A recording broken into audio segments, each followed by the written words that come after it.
not going to be preaching. But most of all, I'm excited. That was too much laughter. I am most excited that Andy Thompson is traveling the longest of anyone to be here with us. Whenever I candidated at this church back last September, a year ago now, the one person that everyone told me that I needed to meet was Andy. And Andy wasn't here, but Andy was coming, they assured me. And Andy got here a few weeks ago, and I am very excited, Andy, that you're here to share with us today. But most of all, I'm excited that we serve a God that cares about us. He loves us in Citrus County, but He also loves His entire creation all the way around the world. And I'm excited that Andy's going to come and share with us about what God is doing overseas. Thank you. I'm going to hide my water down here. Well, I'm Andy. Many of you know me, some of you don't know me. Most of you should know my parents, but I don't know if you recognize them in this picture. Currently, I'm living overseas in China. I'm running a small Christian school in China, which I'll tell you more about that later. I've been in Asia for 11 of the last 13 years, so I figure it'll take about 4 hours today to tell you about all of that. But I've been part of this church for a long time, since the beginning, when we used to meet in this trailer. I'm in that picture somewhere, and my bike is in the background there. I used to ride my bike to church, and we were located in the trailer over by the fire station. My parents, they were going to a Nazarene church. It took a while to convert them, but I started coming first. But while the church was under construction, my buddy Andrew Benefield and I, we said we were helping, but we mostly played up on the roof and in the rafters. And I'll never forget, I can't get this image out of my mind. It just makes me smile to see my mom on the roof doing it. But we were involved in that. When this church was built, my Sunday school class was the hallway going to the back fellowship hall. Like only this first section was here. So when you walk through the hallway and the bulletin boards are there, that was the nursery and sometimes our Sunday school class in the next picture. And the room to the right was the fellowship hall. That's where we had our potluck dinners and things. Can you imagine? I remember my dad's Super Bowl parties were still small enough. We met at the house. We didn't have them here at the church. One memorable Super Bowl party, my parents got a phone call from the Citrus County Police Department saying that their son had been arrested for swimming in Rock Pressure Canyon back when it was AT&T satellite. And so I made that church gathering memorable. I called it swimming, they called it trespassing. So I have a lot of memories in this church. I graduated here. There's a picture of me and my 3 good friends, best friends, Julie Vogel, who I later married, David Lambeau, and Nathan Tomberlin. We had a graduation ceremony up here. I graduated from Christian River High School. I was voted most school spirit, and I was married in this church. Some of you might remember that wedding. It was quite an entertaining ordeal. I baptized my son right about here, where the baptistry used to be, Alex. I baptized Christopher over Bicentennial at one of the church gatherings. So a lot of good memories. After graduating high school, I went to college. I wanted to be a professional soccer player. So I went to Florida Southern to major in soccer. And after my first year, a superstar freshman came in and took my position and shattered all my dreams. So my dad, he wanted to console me and give me some words of wisdom. So he said, Andy, now that you're not playing soccer at this private college, you need to move to a cheaper college. So I decided to go to USF in Tampa. One of the main reasons was because my good friend and future wife, Julie Vogel, was there. We used to keep in touch by letter. I put a picture of a letter up there because I didn't know if the younger generation knew what a letter was. We actually wrote to each other because long distance phone calls, they actually charged you for that kind of thing, right? By the minute. So in 1993, I was married. In 1994, we had Alex, our first son. In 95, graduated college. When I transferred to USF, I didn't know what my major was going to be. Soccer was off the table, so I couldn't major in soccer anymore. And my parents told me to take a variety of classes to kind of decide what my major was going to be. And I remember 2 classes from that semester. One was chemistry. There were 400 students. The professor was so far away, I watched him on the video screen, and I got a D in that class. So I knew that wasn't going to be my major. The other class was Introduction to Special Education, an education class. And I went into this class and there were 200 students. 198 of them were girls. So I knew what my major was going to be. I became a teacher.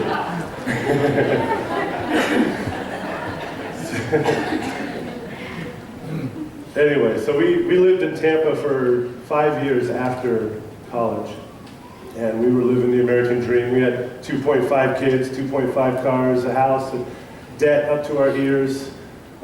Creative financing, you know what that is, where you use one credit card to pay the other credit card, and you switch it the next month. So we were living life in Tampa. And God, God speaks to us in different ways. Sometimes He speaks through the Bible, sometimes He speaks through Christian friends or the pastor. Sometimes He speaks through answered prayer in our quiet time. God speaks to me through my gut. Through my gut. So my gut started talking to me. And it wasn't bad Chinese food. We weren't in China yet. So we started feeling like I needed a change. This life, we were kind of in survival mode, right? And we were just living life and going through the motions, and we wanted to change. And when I started feeling this way, my wife also started feeling this way. Discovered later that when God calls you, He also calls your spouse, right? He's not going to call you separately.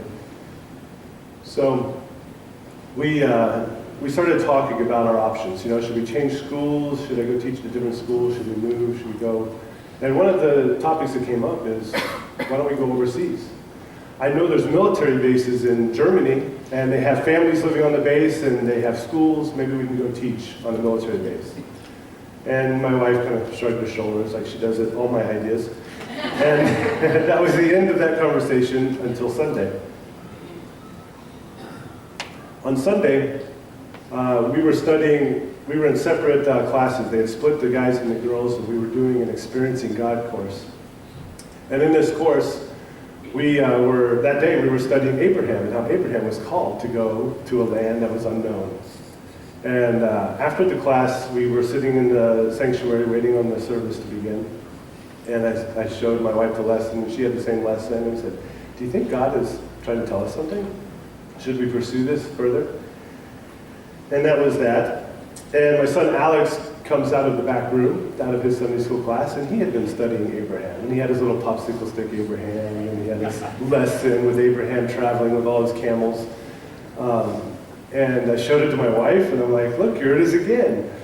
And what do you think? And I turned the paper over, and there was one word written on the back. And it was big bubble letters. Alex had colored each letter a different color, and it said, obey. And right then, my heart stopped. My gut was telling me, this is it. God was telling us that we should go overseas. So we started pursuing that. We had 4 yard sales. We told our schools we weren't coming back, our jobs we weren't coming back. We rented out our house.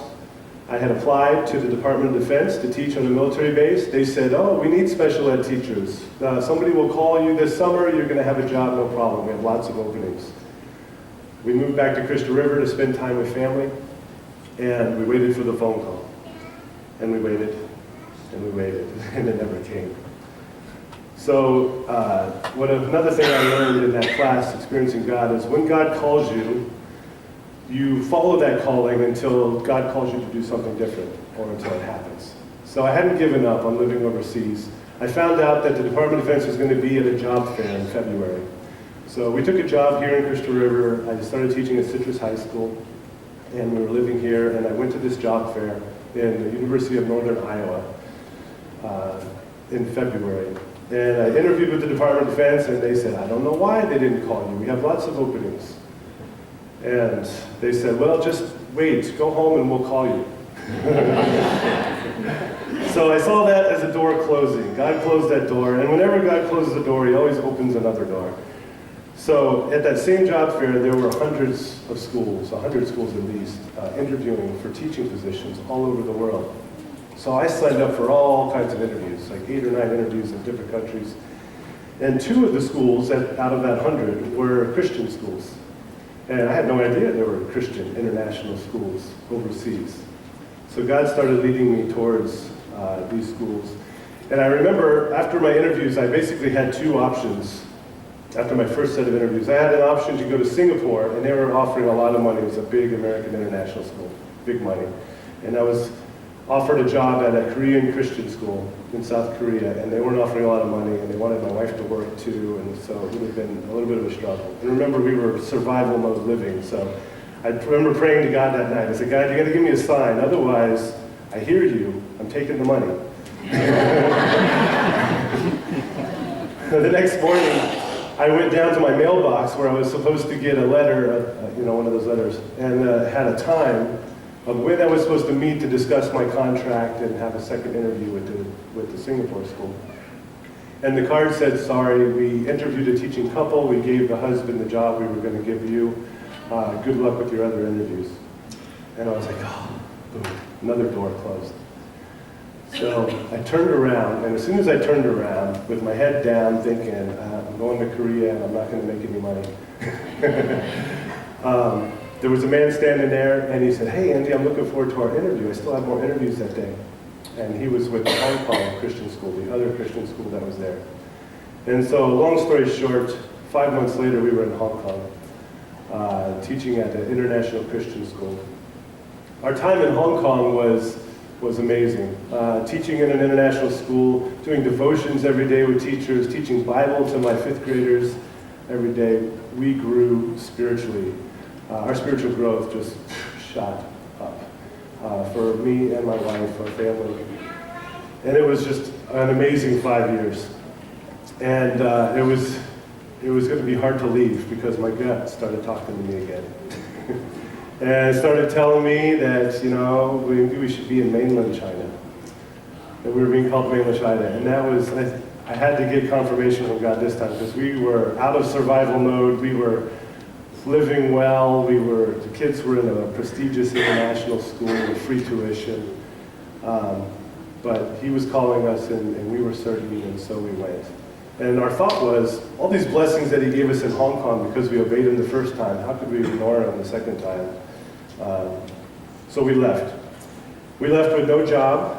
We had no friends in China. We didn't know where to live, what we were going to do. We knew one person in Urumqi, China, which is the far northwest. You see the arrow on the map. In the far northwest, we knew of one person. Her name was Susan Hardman. She was a missionary supported by this church. And we thought, well, at least we know one person. Let's go there. After 3 days there, my wife had a job at the university teaching English. We had an apartment on campus. And there was a missionary family with 7 kids living upstairs from us. So our kids instantly had friends. So leaving all their friends in Hong Kong was just another confirmation that God had us where he wanted us, in his will. We were doing Bible studies there and English dinners. We made some very close connections. And it was very hard to leave Urumqi, but we went through 2 winters there. And you see a nice snow there in the picture. But the next picture will show you the pollution there was really bad. Even with the ice sculptures, the black soot would cover the snow, and I just thought our health was suffering. We also started to feel homesick, and I wasn't sure if this was God talking or if this was me, just kind of wanting something different, because we really were making an impact there, and we wanted to stay. But specifically, one thing we prayed for was someone to kind of take our place, to take the connections that we had made, to talk to the friends we had shared with. The Bible study needed someone to lead it. And God sent a family.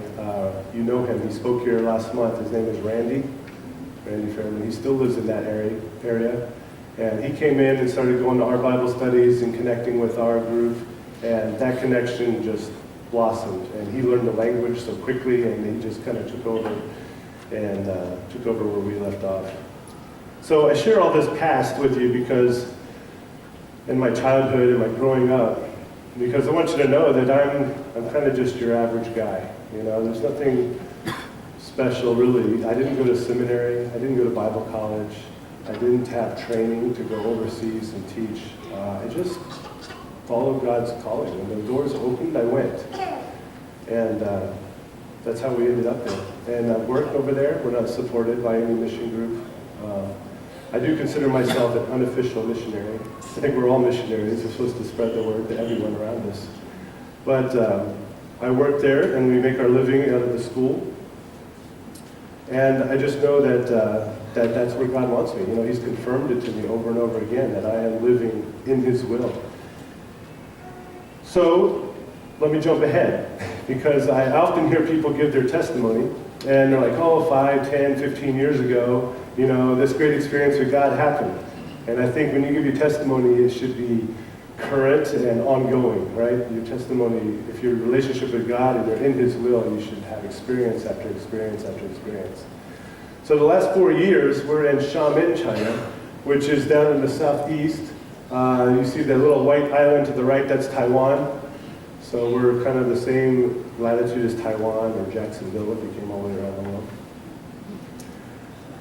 And there we are running a small Christian school. But it didn't start that way. When we went to Xiamen, my principal from the Hong Kong school, many years earlier, called me and said, how would you like to live in China? And go back and start a learning center, teach English, and do something in China. I said, sure. We jumped at the chance. We couldn't wait to get there.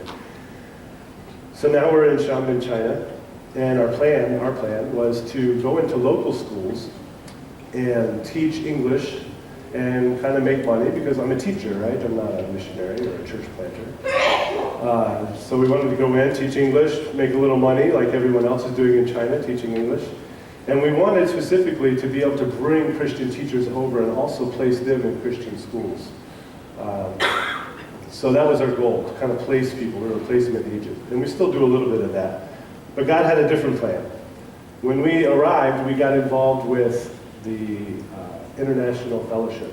Now in China, you have registered churches. And the International Church registered with the local business or religious affairs bureau. You're allowed to be there, you're allowed to meet, but only foreign passport holders are allowed to go to the International Church. Locals are not allowed to go to the International Church. They have their own Chinese registered church. And foreigners like us, we can go to their churches, but they can't come to our church. It's just one of the rules they have to keep the group small, I guess. Anyway, in the International Church, we met many families, Western families, American families, European families. Many of them were doing ministries. Many of them are there doing businesses, Christian-run businesses, leather goods factory, glass factories, things like that. A lot of them are teachers. But a lot of them had families and kids. And so they found out I was a teacher, and they're like, oh, you're a teacher. Can you help my daughter with algebra? Can you help my son with physics? Can you do this? And all these higher level classes that the students had surpassed the parent, you know. So we started with a small group of, well, just 2 at first, teaching them and tutoring them in their homeschool studies. And then I had 4, and then I had 6. And our group was getting bigger and bigger. Then the local Christian families found out we had a small group meeting, and they said, can my kid homeschool with yours? Homeschooling in China is growing very fast. I don't know how many students in China are homeschooling now, but it's a lot. They had a homeschool conference in our city for local Chinese, and there were over 500 people attending. And we're considered a small city. Xiamen is a small city, only 3 million people. So that's small for China. So that was a big turnout for the homeschool. Where was I? Homeschool. So the local Christian families wanted to send their kids to us. So this group kept growing. We decided that we would rent our own office and we would start our own learning center. Rather than using the local schools, we would have our own place, and we call it Jacob Tree Learning Center. So Jacob Tree Learning Center opened 3 years ago. We had 1 kindergarten student. We had 5 or 6 of the Western families and 2 or 3 of the local families all meeting together. And Juliet and I, my wife and I, were using 6 different curriculums and helping the kids with all their homeschool studies, and it was a bit crazy. So the second year, we were up to 20, 25 students already. And we decided to adopt one curriculum, so everyone was doing the same thing, and make it more like a school setting. So we adopted the ACE curriculum, and ACE is Accelerated Christian Education. It was developed in Texas many years ago, now it's in Tennessee. There are schools all over the world that use this homeschool, self-paced study program.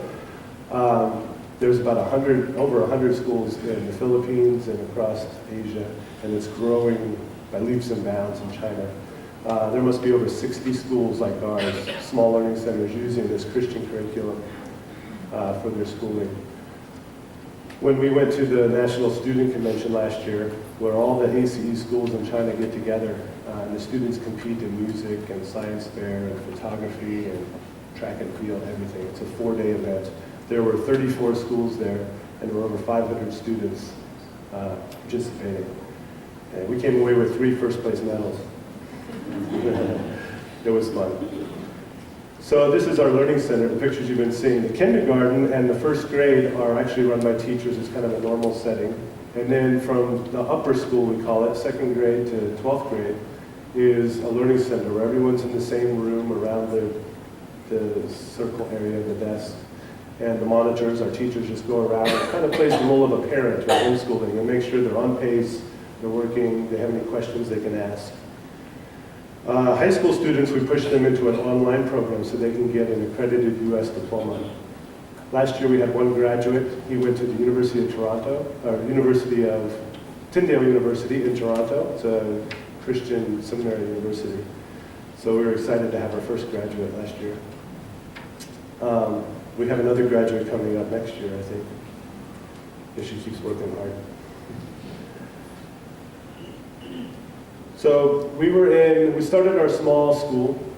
We had 2 locations actually. We got so big we had to split the kindergarten off to another location. So the kindergarten was in one area and the upper school was in another area. And the kindergarten landlord ended up closing that door and another place opened up, so we moved to kindergarten. This is year 3 last year. Moved to kindergarten to another location. That landlord, it didn't work out, so we moved to kindergarten again back to our location, so we're all crowded in this 300 square foot place. There's about 56 students now last year. And it got very crowded. So we started looking for a new facility. And last February, God blessed us with a over 9,000 square foot. So I'm trying to change meters into feet here. But it's about 9,000 square feet of space. It's big. Feels like a school, has classrooms and hallways. It's an amazing space that God provided for us. So last February we moved into that. Now we're all together. I have 16 staff, 6 teachers who are from America or Canada or South Africa even, who are the native English speaking teachers. We have another 10 local staff. We have a cook who cooks for us every day. It really is a little school. Although we're not registered as a school, we're registered as a business. If we register as a school, then we have to follow the Education Bureau's guidelines, and that would make us an international school, and then the local kids would not be allowed to come to our program. So if we stay a business, a learning center, then we can pretty much teach whatever we want to. As long as nobody complains, we're okay. We're pretty close to Hong Kong, and I think the closer you get to Hong Kong, the more open Christianity is, the more open the local governments are to religion. And Xiamen is very open. I was telling you about the registered Chinese churches. There's also family churches, or house churches, as you know, all over town. And they rent buildings, and they have their sign out front, and they have Sunday morning services. The biggest one is like 1,000 members, and they have 4 services on Sunday. And they're not registered. They're considered a house church. But because of our location and our local government, it's very open, which is very unique for us. The Christian families are allowed to homeschool. There is a catch though. If the local families pull their kids out and homeschool them, to get them back into the local government school is impossible. They have to have a certificate for kindergarten to get into elementary school. They have to have a certificate for elementary school to get into middle school, and so on. So if they pulled them out and put them in our program, they're pretty much stuck with us for 12 years, which is good. But it's a tough choice for them. So a lot of our kindergarten students, maybe 50% of those parents, they decide to put their kids back into local school. This picture is some of our older students. And my phone has been buzzing all morning. This girl in the front, in the middle, her name is Linda. She's from Germany. Last year, she came to our school, and she became a believer at our school. And her family is busy running a German restaurant in town. And they're not very active in the church. They don't go with her. But every week, she shows up at the International Church by herself with her friends. And today, she was baptized. So I have lots of pictures. I didn't have time to get them up on the board, but they're on my phone. Today she was baptized, and all the kids from the school were there to support her, and it was really an amazing thing. The International Church there doesn't call it baptizing; we call it beach. What was it? Beach dunking? Ocean dunking. Ocean dunking. Ocean dunking. So they met at the ocean, and they did ocean dunking, and it was great. The girl next to her in the red shirt, to her right. To our right, is Juliet.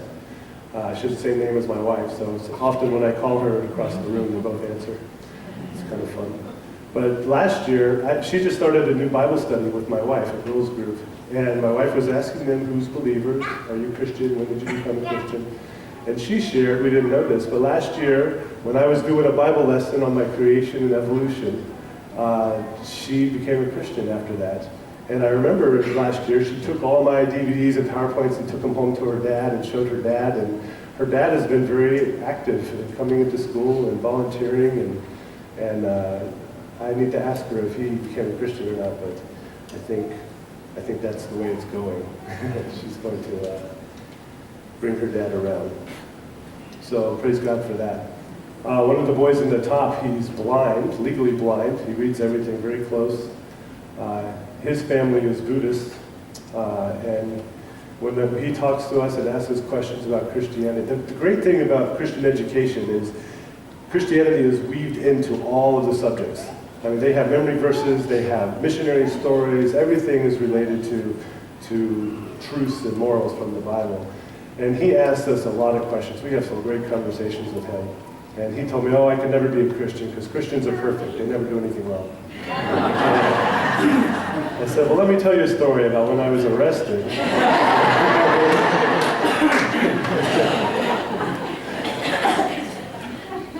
Anyway, so over 60% of our students now are local Chinese. 85% of them are Christian families. We don't advertise because we use a Christian curriculum. Even though we're legally allowed to be there as a business, we don't advertise what we do. So it's just word of mouth that spreads around and other Christian families come. But sometimes non-Christian families come and they just want the all-English environment or the moral teachings that we use. And so 85% are Christian families. We do Bible every day, Bible classes first thing in the morning. We have chapel once a week where the whole school comes together and we sing songs and have a lesson or a guest speaker. It's an exciting place. And it's amazing to me that God would put this kind of place in that country. It's just His doing. And people tell me, well, where is Jacob Tree going to be in a couple years? What's your plan? My first thought is, why are you asking me? And then I realized, I'm the principal. I'm running this still. And I should have an answer to this, but I don't. Because this is God's plan. I'm just along for the ride. And I'm going to keep doing what I do. When the door's open, I'm going to walk through. Some people tell me that they don't hear God calling them. And I think maybe you're a typical child of the Father, right? My son, he tunes me out all the time. So I think maybe we tune out God and we just don't hear Him calling us. But He is calling. My son, he's 16 now, and my second son, Christopher, and he actually changes, he hears words that don't actually come out of my mouth. Right? So I'll say, Christopher, do the dishes before bedtime. And he hears, do the dishes, but if you don't get around to it, it's okay. So maybe Maybe we're tuning God out or changing his words around. But I think I'm going to end there. There's so much to say. But there's three things I hope that you would take from this. You know, hindsight is 20/20, right? And when I look back and I see my life when I was not living in God's will and not putting God first, you know, it was okay, but it wasn't great. But my life since following his direction and being in his will is just amazing. You know, it's unbelievable. And there's no words to explain it. And that's where I want to stay. So I'm going to keep listening. So one, God is talking. Are you listening? You know, do you hear his calling? And he may not be calling you to go to China. If he is, let me know. But, you know, I think God, you know, he speaks to me through my gut. Your gut tells you what's right and wrong. The Holy Spirit's telling you what you should be doing. Andy, you should be spending more time with your kids. You know, Andy, you should be going to church regularly. Andy, you should be in the Bible study. You know, and if we start following our gut, God says in Luke 16, I believe, that if he could trust you with the little things, right, then you can be trusted with bigger things. And I think it starts with those small voice and obeying it. Just like that paper said, obey. Number two, your last experience with God. You know, when you give your testimony, it should be current and ongoing. It shouldn't be something, your last experience with God was 5, 10, 15 years ago. That's great, but get back into his will. Get back into his relationship now. And third, God has a will for your life. He has a plan for you. You may not know it yet, and it doesn't matter what your background is. It doesn't matter if you didn't go to Bible college or seminary. God has plans for you, and he wants you to live in his will. And that's all I have. Thank you very much.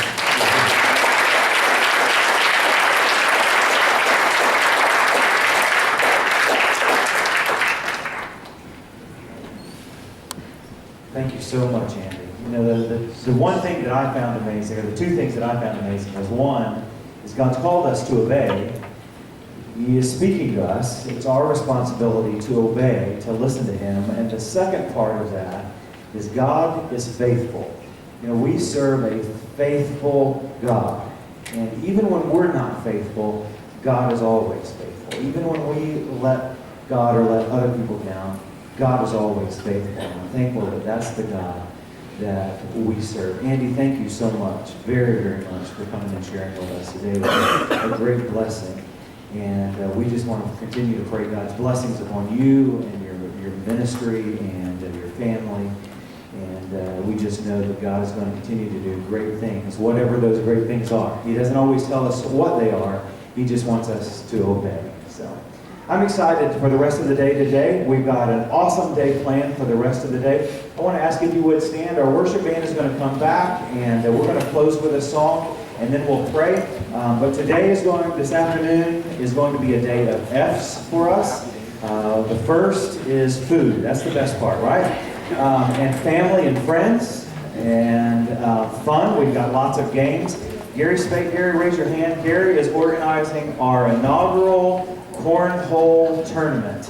And Gary is into it. I mean, he's got brackets drawn. He's got prizes. I mean, so Gary's got, if you want to play cornhole in the tournament, you can see Gary. There's lots of other games. We don't want any of you to leave. There's more than enough food back there, and if there's not, Andy's going to take the loaves and fishes and turn it into lots more food. Right? But let's close with this song, and then we'll close in prayer.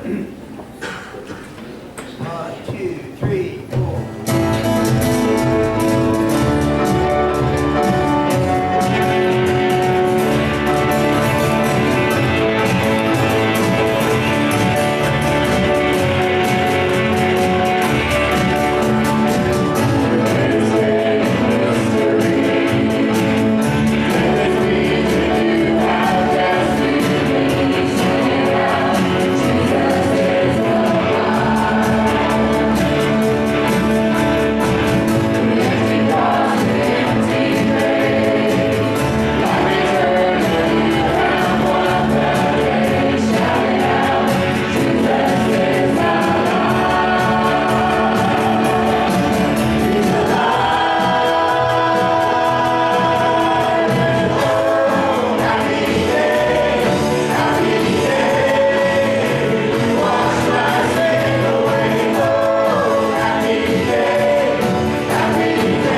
us in our time together this afternoon. Bless those who spent countless hours making this day possible.